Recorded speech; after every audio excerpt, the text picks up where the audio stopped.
உலகெங்கிலும் நடக்கும் முக்கிய நிகழ்வுகளை குறுஞ்செய்தி வடிவத்தில் தெரிந்து கொள்ள ஆதன் செயலியை டவுன்லோட் செய்யுங்கள். ஆதன் செயலியை டவுன்லோட் செய்ய டிஸ்கிரிப்ஷனில் உள்ள லிங்கை கிளிக் செய்யவும். ஜின் அப்படிங்கிறது உண்மையாகவே என்ன? மனிதர்களா இறைவன் உருவாக்குறதுக்கு முன்னாடியே ஜின்னை உருவாக்கு. பல வகையான ஜின்கள் இருக்கு. ஜின்களுக்குன்னு ஒரு தலைவன் இறைவன் படைச்சு வச்சிருக்கான். அவங்ககிட்ட நம்ம நல்ல செயல்களோ இல்லை நல்ல குணங்களோ நம்ம எதிர்பார்க்கவே முடியாது. மோசமான செயல்கள் செய்யும். இறந்து போனவங்க ஜின்னா மாறுறதுக்கு வாய்ப்புகள் இருக்கா? மனிதனே நாயா மாற்றுவாங்க, ஆட்டுக்குட்டியா மாற்றுவாங்க. எனக்கு அவன் சொல்றது நம்ம கேட்கணும். கேட்கலன்னா சாத்தான வசியப்படுத்துறது அப்படிங்கிறது சாத்தியம். ஒரு 11 நாளைக்கு நம்ம சொல்லக்கூடிய மந்திரங்கள் படிச்சாங்கன்னா ஆட்டோமேட்டிக்கா வசியம் ஆகும். யாருக்கு வேணாலும் வசியம். நீங்க அந்த மாதிரி குட்டி சாத்தான் இல்லை எச்சனிகளை வசியம் பண்ணி வச்சிருக்கிறீங்களா? எனக்கு உதவி செய்யுங்கன்னா செய்வாங்க. இப்ப இந்த ஜின்னோட வசியம் அப்படிங்கிறது எப்படி? அது பாசிபிளா முடியும்? வசியம் படுத்தக்கூடாது. வசியம் படுத்தினா அதுக்குனால நன்மைகள் அடைய மாட்டாங்க. ஜின்னோட உருவங்கள்லாம் வச்சு சிலர் வழிபடுறாங்க, கடவுளா பாவிக்கிறாங்க அவங்கள, அப்படின்றதெல்லாம் சாத்தியமா? அது அவங்க அழிவு அவங்களே தேடிக்கிறாங்க. ஆதன் ஆன்மீகம் நேயர்களுக்கு வணக்கம். நான் உங்கள் விஜய் பிரியா. ஆன்மீகம் தொடர்பான சந்தேகங்களுக்கு நம்ம ஒவ்வொரு நாளும் தீர்வு கொடுத்துட்டு இருக்கோம். புதிய முக்கிய நிகழ்வுகளை உடனடியாக தெரிஞ்சுக்கணும் அப்படின்னு நினைச்சீங்கன்னா அதன் செயலியை டவுன்லோட் பண்ணுங்க. அதற்கான லிங்க் வீடியோக்கு கீழே டிஸ்கிரிப்ஷன்ல கொடுத்துருக்கோம். இந்த நிகழ்ச்சியில நம்ம கூட யார் இணைஞ்சிருக்காங்க அப்படின்னு பார்த்தீங்கன்னா நசீம். அவங்க தான் நம்ம கூட இருக்கிறாங்க. ஆன்மீகம் ரீதியாகவும் மாந்திரிகம் ரீதியாகவும் நிறைய விஷயங்கள் நமக்காக தொடர்ந்து சொல்லிட்டு இருக்கிறாங்க. அவங்க கிட்ட கேட்கறதுக்கு நமக்கு நிறைய கேள்விகள் இருக்கு. இந்த நேர்காணல்ல நிறைய விஷயங்கள் நம்ம பதிலாக கேட்டு தெரிஞ்சுக்கலாம். வணக்கம் மேம். வணக்கம். ஆதன் ஆன்மீக ரசிக பெருமக்களுக்கும் என்னோட சேனலுக்காக பார்த்துட்டு ரொம்ப வெயிட் பண்ணிட்டு இருக்கிற அனைத்து மக்களுக்கும் என்னோட மேம். இப்போ இந்த ரீசன்ட் டைம்ல இருந்தே இந்த ஜின் அப்படிங்கிற ஒரு விஷயம் இப்ப இந்த ரீசன்ட் டைம்ல ரொம்ப வைரலா போயிட்டு இருக்கு. அது ஜின் அப்படிங்கிறது பேயா சாமியா? ஒரு சிலரை அதை வழிபடலாம் அப்படின்றாங்க, ஒரு சிலர் அதை வழிபடக்கூடாது, அதை நமக்கு கெட்டது செய்யும், தீங்கு விளைவிக்கும், அதை யாரும் அவ்வளவு ஈஸியா வசியம் பண்ணிட முடியாது அப்படிங்கிற மாதிரியான டாக்லாம் போயிட்டு இருக்கு. ஸோ ஜின் அப்படிங்கிறது உண்மையாகவே என்னது? ஜின் எங்களுக்கு குரானின் ஆயத்து ரீதியா நாங்க பார்க்கணும் அப்படின்னா, அதாவது மனிதர்களா இறைவன் உருவாக்குறதுக்கு முன்னாடியே ஜின்னை உருவாக்கியிருக்காங்க. ஓகே, ஜின் எதுல உருவாக்கியிருக்காங்கன்னா நீர், நெருப்பு, ஒரு காந்த சக்தி. ஓகே, ஜின்னுன்றதுக்கான பொருள் மறைமுகமா இருக்கக்கூடியது அப்படிங்கிறது. ஓகே, அது யாருக்கும் தெரியுது. மறைமுகமா வசிக்கக்கூடியது, மறைமுகமா இருக்கக்கூடியதுங்கிறது தான் ஜின். ஓகே, ஜின்களுக்கான உலகங்கிறது தனியாவே இருக்கு. ஜின்களுக்குன்னு உலகமே தனியா? உலகமே தனியா இருக்கு. ஓகே, அதுல பல வகையான ஜின்கள் இருக்கு. ஜின்களுக்குன்னு ஒரு தலைவன் இறைவன் படைச்சு வச்சிருக்கான். அவங்க கண்ட்ரோல்ல தான் அவங்க இருப்பாங்க. ஓகேவா? நெருப்பால் ஆகப்பட்டவனா நெருப்பு கூடியது அப்படிங்கிறது அர்த்தம். ஓகே, அதே மாதிரி அதுங்க பலவிதமான செயல்கள் செய்யும். ஓகேவா? அப்போ இந்த ஜின் ஆனவன் எப்படியாப்பட்டவன் அப்படின்னா, அவங்கிட்ட நம்ம நல்ல செயல்களோ இல்லை நல்ல குணங்களோ நம்ம எதிர்பார்க்கவே முடியாது. மோசமான செயல்கள் செய்யும். ஓகே ஓகே, இப்போ ஜின்னு கிட்ட இறைவனுக்கும் ஜின்னுக்கு போட்டி வரும்போது இறைவன் என்ன சொல்றான்னா, மனிதனை படிச்சுட்டு மனிதனை ஒரு களிமண்ணால படிக்கப்பட்டான். ஓகே, அப்போ மனிதனுக்கு உசுறு கொடுத்த பிறகு நீ அவனை அக்செப்டட் பண்ணிக்கோ, அவனை நீ ஏத்துக்கோ அப்படின்னு ஜின்னு கிட்ட சொல்லும் போது அவன் சொன்னான், அவன் சாதாரண களிமண். ஓகே, என்ன நெருப்பால படிச்சிருக்கீங்க, நான் எப்படி அவனுக்கு ஈக்குவலா, அவன் எனக்கு குறைவா இருக்கிறவன் நான் எப்படி ஏத்துக்கோ? ஓகே, அப்ப எப்படி பார்த்தாலும் அவனுக்கு அனைத்து பவர்ஸ் அவனுக்கு கிடைச்சிருக்கு, நம்மளுக்கு எதுவுமே இல்லை. எப்படி நான் உன்னை சாதாரணமான மனிதன் நான் எப்படி ஏத்துக்கிறது? என்னால ஏத்துக்க முடியாது அப்படின்னு சொல்லும் போதுதான் இறைவன் அதை ஒதுக்கி வைக்கிறான். ஓகே ஓகே, ஜின்னானவன் ஒதுக்கி வைக்கிறான். ஓகே, அந்த மாதிரி ஒரு ஒதுக்குப்புறமா நம்மளால அவனை ஒதுக்கி, ஏன்னா அவன் தானே முதல் இறைவனுக்கு குழந்தை. அப்ப அவனுக்கு என்ன வந்துருச்சு, இவன் வந்ததுனாலதான் நம்மளும் ஒதுக்குனாங்கன்ட்டு நம்ம மேல அவனுக்கு மிகப்பெரிய கோபம் அங்கிறது இருக்கு. ஓகே, சரியா? ஜின்களை வசியப்படுத்த முடியுமா? கண்டிப்பா படுத்த முடியும். ஓகே ஓகே, அவ்வளவு சீக்கிரம் கண்ட்ரோல்ல வர மாட்டாங்க. ம். ஓகே. ஒருவேளை ஜின்னானவன் அவன் வந்தா என்ன செய்வோம்னா, இறைவன் கிட்ட முற்றிலும் நம்ம போறது தவிர்க்கப்படும். ஓகே. தொழுகையை விட்டுருவோம். ம். அவனுக்கு அழுக்கா இருக்கிறது தான் பிடிக்கும். பேட் செயல்கள் தான் செய்வோம். ம். ஓகே. தூய்மையான வார்த்தைகள் பேச மாட்டோம். ஓகே. ஓகே. சொற்கள் ஒரு மோசமான சொல் யூஸ் பண்ணுவாங்க இல்லையா, அவங்க கிட்ட ஆட்டோமேட்டிக்கா வரும். ஓகே. இப்ப பொதுவா நம்ம வந்து இந்த இறந்தவர்கள்லாம் ஆத்மாவா மாறுறாங்க அப்படின்னு சொல்றோம். அதுலயும் குறிப்பா வந்து தீராத ஆசைகள்ல பேராசைகள்ல இறக்குறவங்க வந்து ஆவியாக அலைவாங்க அப்படின்னு. இந்த ஜின் அப்படிங்கிறது நம்ம வந்து இறைவன் வந்து உருவாக்கப்பட்டது அப்படிங்கிறது இறந்து போனவங்க ஜின்னா மாறுறதுக்கு வாய்ப்புகள் இருக்கா? இல்லம்மா, மாற மாட்டோம். அப்படி அப்படி சேர்த்துக்க மாட்டான். ஓகே. இப்பவும் மனித ஆன்மா தான். அது அந்த ஆன்மாக்குள்ள போகாது. ஓகே. இப்போ நான் அதுதான் சொன்னேன், அவங்களுக்குன்னு ஒரு தனி ஒரு பிரிவே இருக்கு. அவங்கள கோட்பாடுக்குள்ள நம்மள சேர்க்க மாட்டாங்க. ஓகே. இப்ப பொதுவா இந்த குட்டி சாத்தான் இந்த மாதிரியான விஷயங்கள்லாம் ஜின்னு சொன்னதுக்காக நான் ஒரு விஷயம் சொல்றேன். போன மாசம் நான் அசாம் பக்கத்துல இருக்கிற மயோன் அப்படிங்கிற ஒரு கிராமத்துக்கு போனேன். ஓகே. அந்த கிராமத்துல என்ன செய்யறாங்க அப்படின்னா, மனிதனே நாயா மாத்துவாங்க, ஆட்டுக்குட்டியா மாத்துவாங்க, மனிதனையே மாத்துவாங்க. ஓகே. நம்மளே ஆடா மாடா கூட மாத்தி விட்டுரும். ஓகே. எனக்கு அவன் சொல்றது நம்ம கேட்கணும். கேட்கலன்னா அவன் என்ன மாதிரி நினைக்கிறானோ அந்த மாதிரி மாத்திடுவான். ஓகே. இது எப்படி சாத்தியம் மேம்? இது பாசிபிள் சாத்தியம் இருக்கு. அது உண்மையாலுமே இப்பவும் செய்யறாங்களா அப்படின்னு தெரிஞ்சுக்கிறதுக்காக போனேன். நான் அந்த தலைமுறை அந்த பீடி அழிஞ்சிருச்சு. அவங்க இல்ல, யாருமே இல்ல. ஒரு 11 குடும்பம் மட்டும் இருக்காங்க. ஓகே. அவங்க அந்த கிராமம் நம்ம வண்டி கேட்கும் போதே, ஏன் மேடம் அந்த கிராமத்துக்கு போறீங்க, மோசமானவங்க, புரியுதுங்களா? அதாவது எப்படி மக்களை பயம்படுத்தி வச்சிருக்காங்கன்னா, எல்லாம் மேஜிக்னு சொல்றாங்க. அவன் என்ன மீன் கழுவி குழம்பு சட்டியில வெட்டி குழம்பு சட்டியில போட்ட பிறகு அதை உயிரோட எடுத்து கொடுக்குறான். அது சாத்தியமா? முடியாது. பண்றாங்க. ஓகே. அப்போ அவங்ககிட்ட நம்ம கேட்ட விஷயம் என்னன்னா, நீங்க எங்களுக்கு கத்து தரீங்களா அப்படின்னா, அவங்க ஒரே வார்த்தை, இது எங்களோட இனத்துக்கு தேவை. ஓகே. எங்களோட பூர்வீகர்கள் எங்களுக்கு கத்து கொடுத்துட்டு போயிருக்காங்க, நாங்க யாருக்கும் கத்து தருது, உதவி பண்ணு. ஓகே. சரி. அவங்கள பார்த்தாலே மக்கள் அரண்றாங்க. ஆனா இப்ப அவங்களுடைய வம்சாவளிகள் ரொம்ப கம்மியா தானே இருக்கு, குறைஞ்சிருச்சு. ஏன்னா அந்த மாதிரி செய்யறவங்க என்னன்னா அழிஞ்சிட்டு வராங்கன்னு சொல்ல புரியுதுங்களா? யாருமே அவங்கள ஏத்துக்கிறது இல்ல, பயப்படுறாங்க. ஓகே. இப்ப அவங்களுக்கு என்னன்னா, அவங்க என்ன கேட்டாலும் இப்பவும் கொடுக்குறாங்க. ஓகே. புரியுதுங்களா? அவங்க இருக்கிறது சரியான காடு பகுதி. ஓகே. ஒரு நம்மள மாதிரி சிட்டிக்குள்ள இல்ல. மயோன் அப்படின்னாவே நீங்க அது ஒரு புக்கே எழுதிருக்காங்க, எடுக்கலாம், சர்ச் பண்ணி எடுக்கலாம். அந்த கிராமமே அவ்வளவு அமைதியா, ஒரு எப்படி சொல்றதுன்னா, ஒரு குண்டூசி விழுந்தாலும் சத்தம் வராது, அந்த அளவுக்கு அமைதியா இருக்கு. ஓகே. இப்ப நைட்ல அகோரமான சத்தங்கள் கேட்கும், இரவு நேரங்கள்ல. ஓகே. இப்ப அங்க அந்த கிராமப்புறங்கள்ல இந்த மாதிரியான மக்கள் இருக்கும்போது சுத்தி இருக்கிறவங்க பயப்படுறது அப்படிங்கிறது சாதாரண விஷயம் தான். அப்படி இருக்கும்போது இவங்க நன்மைக்கு செய்யறாங்களா இல்ல அது தீமைக்கு யூஸ் பண்றாங்களா அப்படிங்கிற ஒரு விஷயம் பார்க்க வேண்டியதா இருக்கு இல்லையா? சோ இந்த மாதிரியான விஷயங்களை அவங்க கையாளுறாங்க. அது நான் அவங்க கிட்ட கேட்டேன், நீங்க உங்க இனத்தாரெல்லாம் அழிஞ்சிட்டாங்க, இப்ப நீங்க என்ன மாதிரி விஷயங்கள் நீங்க செய்யறீங்க? அவங்க சொல்றாங்க, எங்க கிட்ட அவங்க காசு கொடுக்கறதுக்காக என்ன கேட்டு வந்தாலும் நாங்க செய்வோம்.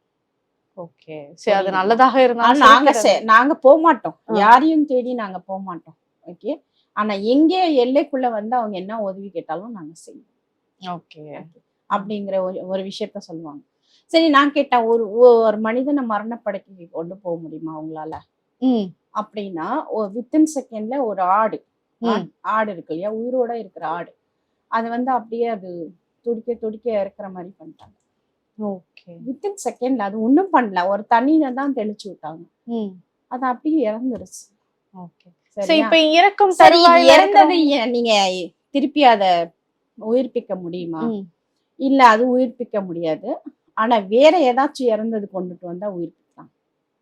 அப்ப என்ன பண்றாங்கன்னா, அவங்ககிட்ட ஒரு குடுமி இருக்கு, அந்த உயிரை பறிச்சு அந்த குடுமியில அடைச்சிடுறாங்க. அப்போ என்ன பண்றாங்கன்னா, இந்த ஆன்மா எடுத்து வேற உடல்ல அவங்க டிரான்ஸ்பர் பண்றாங்க.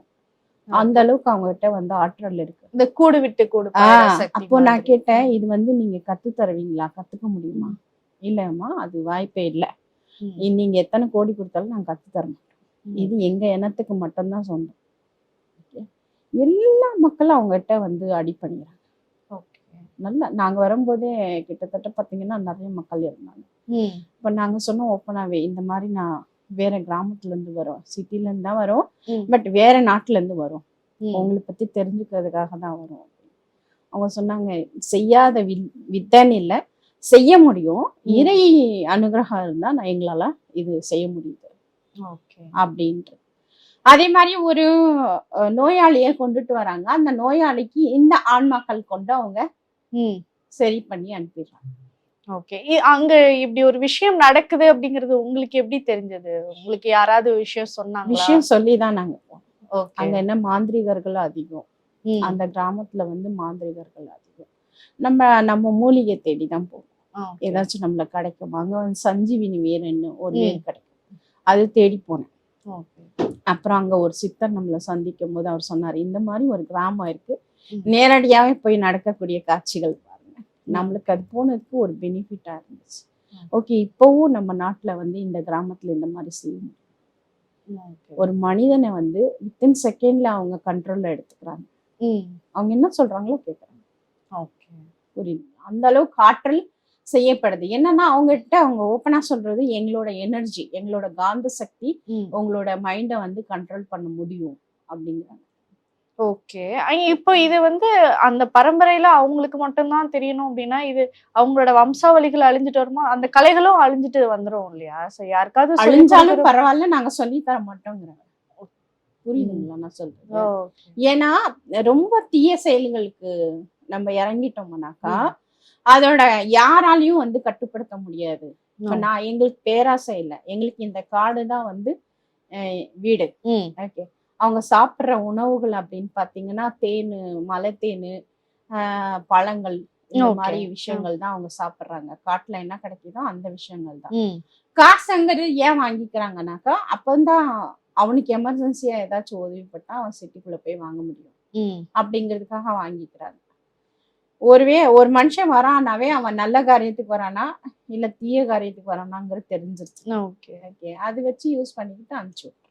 Okay ma'am. இப்ப எப்படி ஒரு இடம் இருக்கு அப்படிங்கிறது நிறைய பேர் அதை யூஸ் பண்ணி தப்பா கூட யூஸ் பண்ணிக்கிறதுக்கான வாய்ப்புகள் இருக்குல்ல. அப்படிப்பட்டவங்க அந்த இடத்துக்கு அவ்வளவு ஈஸியா போயிட முடியுமா? அதுதான் பயப்படுத்துறாங்களே. புரியுதுங்களா? அந்த சுத்தில இருக்கிற கிராம மக்களே சொல்லிடுறாங்க, ஓ ஏன் நீயே மாட்டிக்கிட்டேன்னா உன்னை மாடாக்கி அங்கேயே வச்சுப்பாங்க, விடமாட்டாங்க, பார்த்து போய்க்கோ. எங்களை கூட்டி போய் விடுறதுக்கே அவ்வளவு யோசிச்சாங்க. நான் சொல்லிட்டேன், பரவாயில்ல, நாங்க பார்த்துட்டு வரோம், நீங்க கூட்டி போய் விட்டுட்டு வெளியில நில்லுங்க, நாங்க பார்த்துட்டு வந்துடும். அவங்க கிட்டத்தட்ட 5 கிலோமீட்டருக்கு அந்தாண்டியே வண்டி நிப்பாட்டிட்டாங்க. டிராவல்ஸ் வண்டி தான் நான் எடுத்துட்டு போனேன். அப்புறம் அங்கேருந்து பொறுமையா நடந்து போய் நம்ம ரிட்டர்ன் வரும்போது நைட்டு 11 மணி. ஏன்னா நம்ம பிரபஞ்சத்துல வந்து இயற்கையும் இறைவனும் நிறைய மறைச்சு வச்சிருக்காங்க. ஓகே, தேட தேட புதையல் மாதிரி கிடைச்சுக்கிட்டே. ஓகே, அதான் அனுபவிக்கிறவனுக்கு தான் அதுக்குள்ள இருக்கிற விஷயங்களும் சிறப்புகளும் நம்மளுக்கு நல்லாவே தெரியும். ஓகே, சரி, ஓகே, நம்ம இந்த தொடர்பு போயிடுவோம். ஆன்மாக்களும் ஜின்களும் ஒன்னாகுமானா ஆன்மாக்கள் ஜின்களுக்கு ஈடாகாது, அது ஒத்து போகாது. ஆன்மா, மனிதனோட ஆன்மா அது தனி வகை சார்ந்தது, அது எங்கேயாச்சும் இருக்கும். ஓகே, ஆனா இந்த ஜின்கள்ங்கிறது வந்து திடீர் நெருப்பு உண்டாக்கும். ஓகே, நம்மள வந்து ஏதாச்சும் பண்ணணும்னு நினைச்சா ஆட்டோமேட்டிக்கா பண்ணிட்டு போயிடும். ஓகே, அது எங்க நம்மள வந்து ஈஸியா அட்டாக் பண்ணோம், ஈஸியா நம்ம உடம்புல ஊருவோம்னா பேக் சைடு கணுக்கால் இருக்கு இல்லையா, அந்த கால்கள்ல இருந்து தான் ஈஸியா நம்மளுக்கு உடம்புக்குள்ள. பேக் சைடு கணுக்கால், அதுலதான் போகும். Okay ma'am. இப்ப பொதுவா அந்த குட்டி சாத்தான், எச்சினி இதெல்லாம் வந்து வசியம் பண்றது வந்து ரொம்ப சுலபமான விஷயம். எச்சினி வந்து தேவதைகள்மா. எச்சினிமார்கள் வந்து என்னன்னா அதாவது தேவ கந்தர்வர்கள் அப்படின்னு சொல்றாங்க இல்லையா, அவங்களதான் எச்சினிகள் அப்படின்னு சொல்றது. ஓகே, இவங்களுக்கு என்ன இவங்களோட டியூட்டியானாக்கா, இப்போ இறைவன் கிட்ட நம்ம ஒரு பிரார்த்தனையை வைக்க போறோம். ஓகே, நம்ம என்ன நினைச்சாலும் அவங்க அப்படியே ஆகட்டும் அப்படின்னு சொல்லுவாங்களாம். ஓகே, புரியுதா இல்லையா? ஏன் அவங்க சாரி நல்லா இருக்குன்னா அப்படியே ஆகட்டும். ஓகே அவங்க சொல்றது நம்மளால கேட்க முடியாது. அவங்களோட தன்மை வந்து யக்ஷினிகள் வந்து 18 வகையான யக்ஷினிகள் இருக்காங்க. ஓகே ஓகே, யக்ஷினிமார்கள்லயே வித்தியாசமான யக்ஷினிமார்கள் நிறைய இருக்காங்க. அவங்கள வச்சு நிறைய சித்தர்கள் மனிதர்களுக்கு உதவி செஞ்சிருக்காங்க. ஓ ஓகேங்களா. குட்டி சாத்தா என்ன செய்யும்? குட்டி சாத்தா வந்து சிறு பிள்ளை வகையானது. ஓகே அது வந்து ஒரு இந்த டேபிள் அளவுக்கு தான் இருக்கும். ஓ ஓகே இந்த சைஸ்ல தான் இருக்கும். அதோட வேலை என்னன்னா, மத்தவங்க வீட்டு மேல எதனா எரிய சொன்னா எரியும். கல் போட்டுட்டு வானா போட்டு வரும். இல்ல அவனை அடிச்சுட்டு வானா அடிச்சுட்டு வரும். புரியுதுங்களா? இதுதான் அந்த குட்டி சாத்தானை குட்டி ஏவி சாத்தானை, விடுறது. ஏவி விடுறதுங்கிறது அர்த்தம். இவனுக்கு வந்து என்ன கொடுக்கணும்னா மது கொடுப்பாங்க, அவுல் பொரி கடலை கொடுப்பாங்க. அவனுக்கு ரொம்ப பிடிக்கும். ஓகே ஓகே, குட்டியா இருக்கும்ன்றீங்க, ஒரு குழந்தை மாதிரி அப்படின்றீங்க. அவங்களுக்கு மது கொடுப்பாங்களா? அவன் போதைப் பொருள் தான் அவங்களுக்கு அடிமை. ஓகே குழந்தை அப்படின்னா நம்ம குட்டி குழந்தை இல்ல, அது மனிதனே அவ்வளவு சைஸ்ல தான் இருப்பான். குட்டி எனக்கா அவ்வளவுதான் இருப்பான். அவன் பேர் சாஸ்தா. சாஸ்தானாக்கா இந்த விஷ்ணு மாயா வருவாங்க இல்லையா, அவங்களோட சீடர்கள், அவங்கள வழிபட்ட தொண்டுமார்கள், அந்த வகையில பிரிஞ்சவங்க தான் சாஸ்தாக்கள், குட்டி சாஸ்தாக்கள். ஓகேவா. சாஸ்தா வேற, குட்டி சாத்தா வேற. குட்டி சாத்தாங்கிறது கல் அடிக்கும். ஓகே. இப்ப இந்த குட்டி சாத்தான வசியப்படுத்துறது அப்படிங்கிறது சாத்தியமா? அது எப்படி பண்ணணும்? சிம்பிளான விஷயம். அவனுக்கு வந்து கல் இறக்கி வச்சு ஒரு 11 நாளைக்கு வந்து நம்ம சொல்லக்கூடிய மந்திரங்கள் படிச்சாங்கன்னா ஆட்டோமேட்டிக்கா வசியம் ஆகும். யாருக்கு வேணாலும் வசியம். ஓகே. இப்போ ஒரு சில மாந்திரிகர்கள்லாம் இந்த மாதிரியான விஷயங்களை வந்து வசியம் படுத்துறப்போ ஒரு சிலருக்கு கரெக்டா வந்து போய் சேரும், ஒரு சிலருக்கு வந்து அவங்களுக்கே பாதிப்பு வந்து ரிவர்ஸ்ல வந்துரும் அப்படின்லாம் சொல்றாங்களா? அந்த மாதிரி எல்லாம் உண்மையா நடக்கும்? தவறான மந்திரங்கள் படிச்சு தவறான செயல்கள் செஞ்சாங்க அப்படின்னாக்கா அவங்களுக்கே அது அடிக்கும். அவங்க பரம்பரையே காலி பண்ணும். ஓகே. சோ நீங்க அந்த மாதிரி குட்டி சாத்தானில யட்சினிகளை வசியம் பண்ணி வச்சிருக்கிறீங்களா? நம்ம வந்து மேக்சிமம் வசியங்கிறது போறது இல்ல, நம்ம நட்பு ரீதியா தான் அணுகிறோம். ஓகே. அவங்க வசியம்னா அடிமை பண்ணி வச்சுக்கிறதுனா. ஓகே. நம்ம அதாவது இறைவன் படைச்சிருக்கிற எல்லாத்தையும் நம்ம மதிக்கணும். ஓகே. அவங்க கிட்ட நம்மளுக்கு உதவி வேணும் அப்படின்னாக்கா நம்ம மனசார பிரார்த்தனை பண்ணி அவங்களுக்கு தேவையான படல்கள் எல்லாம் வச்சுட்டு, எனக்கு இந்த வேலை இன்னைக்கு இவங்களுக்காக என்ன வந்து இறைவன் படைச்ச ஒரு எண்ணமா எடுத்துக்கிட்டு எனக்கு உதவி செய்யுங்கன்னா செய்வாங்க. ஓகே, புரியுதுங்களா? அதுக்கு நம்ம அவங்கள அடிட் பண்ணணுங்கிற எந்த அவசியமும் இல்லை. ஓகே, செய்து அந்த வேலையை மட்டும் செஞ்சு கொடுத்தா போதும். அதுக்கு என்ன பிரசாதமா கொடுப்போம்? நாங்க படிக்கக்கூடிய மந்திரங்கள்லாம் அதுக்கு பிரசாதமா கொடுப்போம். படையல்கள் அதுக்கு பிடிச்ச படையல்கள் போட்டிருப்போம். இப்போ ஒரு விருந்தாளி வரான், அவனை மகிழ்மிக்கிறதுக்கு என்னெல்லாம் செய்வோம்? ஓகே. அவன் மனசு சந்தோஷப்படணும், என்ன பாராட்டணும் அப்படின்னா அவனுக்கு துணி எடுத்து வைப்போம், அவனுக்கு பிடிச்ச சமையல்கள் செய்வோம், வெரைட்டியா கவனிப்போம் இல்லையா? அதேதான் நாங்க அது மிஸ். Okay okay. இப்ப இவங்க எல்லாமே மர்மங்களாதான் இருப்பாங்களா, இல்ல அவங்களா பார்க்க முடியுமா? பாசிபிள் இருக்கா?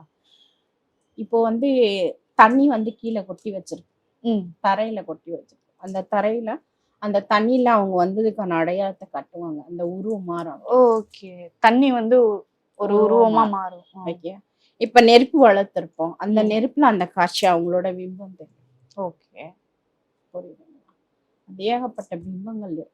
ஓகே. ஆனா உருவமா வந்து மாறும், உருவம் மாறும். இப்ப அக்னி வந்து கண்ணாபின்னா எரியும், அதுல ஒரு டாச் அப்படியே உருவம். அப்ப அவங்க வந்துட்டாங்கன்னு நம்ம புரிஞ்சுக்கணும். ஓகே. இப்ப இந்த ஜின்னோட வசியம் அப்படிங்கிறது எப்படி? அது பாசிபிளா? இப்ப ஒருத்தவங்க வந்து ஜின்னை வந்து வசியம் படுத்துறாங்க அப்படின்னா அதுக்கான வேலிடிட்டி இவ்வளவு நாள் தான் ஒரு ஜின்னி வந்து இவங்களால வசியம் படுத்த முடியும் அப்படின்னு. வசியம் படுத்த கூடாது. அவனுக்கு வசியம் படுத்தினானா அதுக்குனால நன்மைகள் அடைய மாட்டான், கெடுதல் தான் அடையும். ஜின்னானது வந்து பல கோடி கொடுக்கும். ஓகே. அதே மாதிரி அழிக்கும். புரியுதுங்களா? அவன்கிட்ட இறை சக்தி இருக்காது, தீய சக்தி தான் இருக்கு. ஓகே. இறை சக்தி போயிடும். ஓகே, தீய சக்தி தான் இருக்கு. பேராசை காட்டுபவன் தான் ஜின். Okay okay. அப்போ எங்களோட கான்செப்ட் என்னன்னா, ஜின்னை வச்சு ஒருத்தன் வழிபாடு செய்ய ஒரு உதவி வாங்குறானாக்கா அவன் வந்து இறைவனுக்கு நெருக்கமா போகவே முடியாது, வாய்ப்பே. ஓகே. இப்ப பொதுவா இந்த ஜின்னோட உருவங்கள்லாம் வச்சு சிலர் வந்து வழிபடுறாங்க, கடவுளா வந்து பாவிக்கிறாங்க அவங்கள, அப்படின்றதெல்லாம் சாத்தியமா? உண்மையா நடக்குமா அது? அது அவங்க அழிவு அவங்களே தேடிக்கிறாங்கன்னு அர்த்தம். ஓகே. புரியுதுங்களா? அப்படி பண்ணவே கூடாது. இல்ல, ஏன் பண்ணணும்? ஓகே. இப்போ நம்மளுக்கு சிலை வழிபாடு ஏன் கொடுத்துருக்காங்க? ம். சிலை வந்து வழிபாடு கொடுத்துருக்காங்க. ஏன் கொடுத்துருக்காங்க? மனிதன் யாரையுமே இறைவனை பார்த்தது இல்ல. ம். மனிதனுக்கு என்ன, நம்மள மாதிரிதான் இருக்கும் இறைவன் வந்து. ஏன்னா நம்மளையே இவ்வளவு அழகா படிச்சிருக்காங்கன்னா நம்மள மாதிரிதான் இருக்கும். ஓகே. அப்படிங்கிற ஒரு மைண்ட் செட்ல தான் நம்ம சிலைகளை வந்து உருவாக்கி வழிபாடுகள் செஞ்சுட்டு இருக்காங்க. ஓகே, சரி. அப்படியும் பார்க்க போனா சாதாரணமா வந்து ஒரு எப்படி சொல்றது, ஆஸ்பெக்ட் கட்டன்னு சொல்லுவாங்க இல்லையா, அங்க வந்து ஆலமரமும் வேப்ப மரமும் வச்சிருப்பாங்க. ஓகே, அது கீழே ஒரு 4 நாகக்கல். ஓகே. நாகக்கல் வச்சிருப்பாங்க. அது ஏன் வச்சிருக்காங்க? ஆலமரம் வந்து களைகள் விட்டு வளரும். ஓகே, அது போல ஒரு குடும்பம் வளரும். ஓகே. ஓகே, வேப்பமரம் வந்து நம்ம அத சுத்தி வரும்போது அதனோட எனர்ஜி வந்து நம்மளோட சுவாசிக்கும் போது நம்மளோட எப்படி சொல்றதுன்னா அந்த உள்ளுக்குள்ள இருக்கிற செல்ஸ்ல கிளியர் பண்ணும். பாக்டீரியா எல்லாம் வந்து அந்த ஆக்சிஜன்ல போய் அதை கிளியர் பண்ணும். நான் வேப்ப மரம் உள்ளுக்கு எடுத்துக்கிறாங்க, அதோட காத்து பட்டாலே நம்மளுக்கு அந்த அளவுக்கு வேலை செய்யும். ஓகேவா? நவகிரகங்கிறது அந்த நாகம் பிணைஞ்சி வச்சிருப்பாங்க. அப்ப அது ஏன் வச்சிருக்காங்க? அந்த 6 சக்ராஸ் பாத்தீங்கன்னாவே நீங்க அந்த மாதிரிதான் அந்த தோற்றத்துலதான். அப்போ அதுக்கு என்ன அர்த்தம்? நம்மளுக்கு அந்த நெகட்டிவ் ராகு கேதுங்கிற மீனிங் வருது இல்லையா, அதுவும் அந்த நெகட்டிவ் கிரகங்களோட தாக்கங்கள் விடுபடணும் அப்படிங்கிறதுக்காக தான் அந்த சிலைகள் அங்க வச்சிருக்கோம். ஓகே, புரியுதுங்களா? இது சயின்ஸாவும் எடுத்துக்கலாம். நம்மளுக்கு முன்னோர்கள் இது பாருங்க, சயின்ஸும் மேட்ச் பண்றாங்க, இறை பக்தியும் மேட்ச் பண்றாங்க, இயற்கை சார்ந்த அந்த உள்ளுக்கு போடுற காத்தும் நம்மளுக்கு மேட்ச் பண்ணி கொடுக்கும். கண்டிப்பா. அப்ப இது எல்லாம் சேர்த்து நம்மளுக்கு அவங்க குடுக்குறாங்கன்னா அவங்க என்ன முட்டாளுங்களா? யோசிச்சு பாருங்க. அவங்க முட்டாள்தனமா அது கொடுத்துட்டு போல. நம்மளுக்கு இத நீங்க செய்யுங்க. ஒரு 11 தடவை காலையில வீட்டுற காசுல அவன் ரொட்டேட்டிவ் வந்தானா ஒரு 11 டைம் 10 டைம் வருவான். ஓகே, 9 டைம் வருவான். அதுக்குள்ள அவனுக்கு கிளென்சிங் ஆகுது. ஓகே ஓகே, நுண்ணுயிர்கள் நம்மளுக்கு தெரியாம உள்ள போயிருந்தா அது அழிக்கப்படுது, அந்த காத்தால சுத்திகரிக்கப்படுது. அப்ப கிரகங்களால இருக்கப்படுற தோஷங்கள் நிவர்த்தி ஆகுது. ஆலமரம் மாதிரி நம்மளோட செல்வ செழிப்புகளோ நம்ம குடும்பமோ வளர்ச்சி அடைகிறதுக்கு அது ஒரு மூலதர்மம். ஓகே ஓகே, அப்படி இருக்கும்போது அது பொய்ன்னு சொல்ல முடியும்? கண்டிப்பா சொல்ல முடியாது இல்ல. அப்ப அவங்க எல்லாமே அனுபவிச்சு இதுக்கு இது கனெக்டிவிட்டி ஆகுது, இது வச்சா இது கொடுக்கும், அப்போ அதுல ஒரு பக்தியும் சேர்க்கிறாங்க. புரியுதுங்களா? அதுல வந்து ஒரு இறை பக்தியை சேர்த்து நீங்க இது வழிபாடு பண்ணுங்க அப்படிங்கிறாங்க. ஏன்னா மனுஷனுக்கு ஏதாச்சும் ஒரு பயம் காட்டினாதான் அவன் அதுக்கு அடங்குவான். கண்டிப்பா. பயம் காட்டாம இருந்து அடங்க மாட்டான். ஓகே, அந்த பயத்தை தான் கொடுத்து வச்சிருக்கோம். ஓகே ஓகே, நம்ம வந்து நல்லதா நினைச்சா நல்லதா நடக்கும், கெட்டதா நினைச்சா கெட்டது. சார், நிறைய விஷயம் இந்த இப்ப அந்த ரீசன்ட் டைம்ல அந்த ஜின்னு அப்படிங்கறது எப்படி கடவுளா இல்ல அது பேயா அப்படிங்கிற மாதிரியான போயிட்டு இருக்கு டாக். அதை பத்தின ரொம்ப கிளியரான எக்ஸ்பிளனேஷன். அதுவும் இல்லாம ஒரு முக்கியமான ஒரு மர்மமான ஒரு இடத்தை பத்தியும் எங்களுக்கு முழு விவரமா வந்து சொல்லியிருந்தீங்க. சோ இந்த நேர்காணல் ரொம்பவே அருமையாக இருந்தது. மிக்க நன்றி. நன்றி.